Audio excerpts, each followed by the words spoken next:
My son-in-law fired me from my own family Thanksgiving. He stood up, tapped his glass, and said, "Maybe next year Diane can eat in the kitchen where she's more comfortable." Everyone laughed. What none of them knew. I owned the company he worked for. And I'd been watching him steal from it for 6 months. My name is Diane Whitfield. I'm 61 years old, and for the last 4 years, my daughter's husband, Bradley, has treated me like the help. It started small. Little comments about my simple clothes. My outdated opinions. The fact that I drove a 12-year-old Honda instead of something with a bow on it at Christmas. What Bradley didn't know, what nobody in my family knew, was that I sold my medical supply company for $31 million 6 years ago. I don't dress like it. I don't talk about it.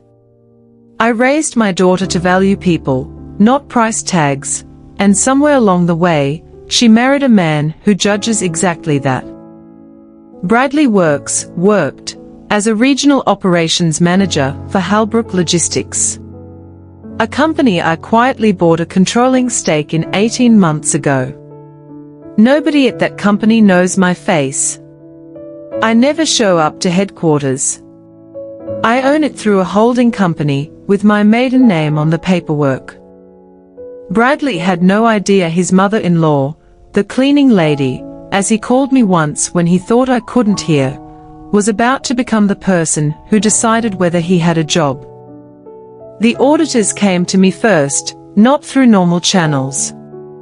That's the advantage of being the quiet owner nobody suspects. People bring you the truth, because they don't know you're the one who benefits most from hiding it, and they don't know you're also the one who'll act on it. Bradley had been rerouting shipments through a shell logistics company he'd set up with his brother. Padding invoices. Skimming almost $400,000 over 8 months. Small enough not to trigger big alarms. Big enough that when it finally did, it was ugly. I sat on that information for 3 weeks. Not because I was scared. Because I wanted to watch him at Thanksgiving first. That's when it happened. The toast. Maybe next year Diane can eat in the kitchen. My daughter, Melissa, went pale. She reached for my hand under the table. I just smiled and said, "That's all right, sweetheart. I've eaten in worse places than a kitchen." Bradley laughed the loudest. 2 days later, I called an emergency board meeting at Halbrook Logistics. Not as Diane, grandmother, cleaning lady. As D. Whitfield Holdings, majority shareholder. I walked in wearing the same beige cardigan Bradley always mocked. The CFO, a sharp woman named Renata, did a double take when she realized who I was. I'd met with her twice before under an assumed meeting name. She'd only ever known me as the consultant. "I'd like a full presentation on the Q3 shipping discrepancies," I said. "Specifically the Meridian Transit account." Bradley walked in 10 minutes late, coffee in hand, completely unaware his mother-in-law was sitting at the head of the table. The moment he saw me, the coffee cup slipped an inch in his grip. "Diane. What are you doing here?" "Sit down, Bradley," I said. "We are discussing Meridian Transit." I watched the blood drain out of his face in real time. Renata pulled up the invoices. The shell company. The wire transfers to an account with his brother's name on it. Every number, laid out on a screen in a conference room he thought he ran. This is a misunderstanding," he stammered. "I can explain the..." "You can explain it to the board," I said. "Since I am the board." Nobody said a word. You could hear the air conditioning humming. "You own this company," he finally said.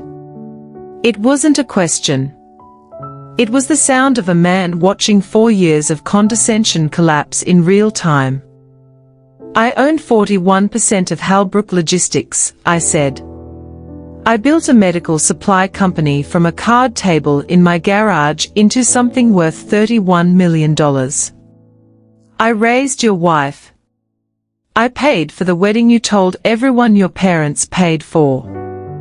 And for 4 years, I let you believe I was small because it never occurred to you that the woman refilling your coffee at Thanksgiving might also be the reason you had a paycheck at all. Bradley opened his mouth. Nothing came out. Effective immediately, Renata said, sliding a folder across the table. Halbrook is terminating your employment for cause, pending the results of a criminal referral to the district attorney's office regarding the Meridian Transit funds. He looked at me like I was supposed to save him. Like family meant I'd make it disappear. You embarrassed me at my own family's table, I said quietly. In front of my grandchildren. Do you understand what accountability means, Bradley? Or has nobody ever actually made you face it? He didn't answer. Security walked him out 11 minutes later.